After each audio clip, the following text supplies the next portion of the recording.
Spoštovani državljanke in državljani. Lep pozdrav. Lepo pozdravljeni. Na ta zadnji predvolilni dan. V zadnjih 2 letih smo bili priča številnim zlorabam oblasti. Vse javnomnenjske ankete danes kažejo, da si ljudje želijo spremembe.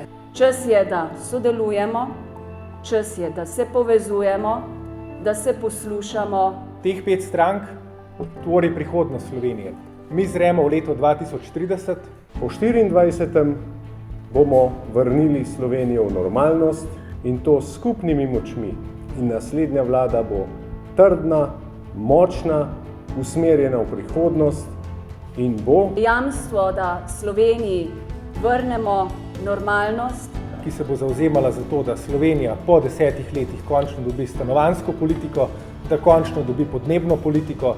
da bomo stranke, ki danes tukaj stojimo, stabilizirale javne finance. spreminjala Slovenijo na bolje za vse državljanke in državljane. Ta ekipa tu je jamstvo za velike spremembe.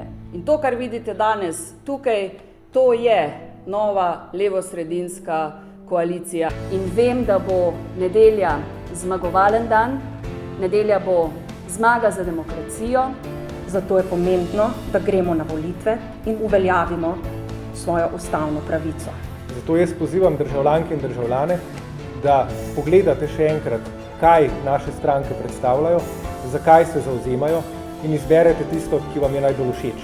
In v nedeljo bo štel vsak glas.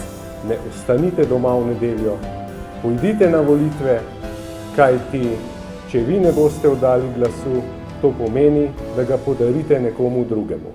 Draga Slovenija, želim ti, da se 24. aprila zbudiš v lepo in svobodno jutro.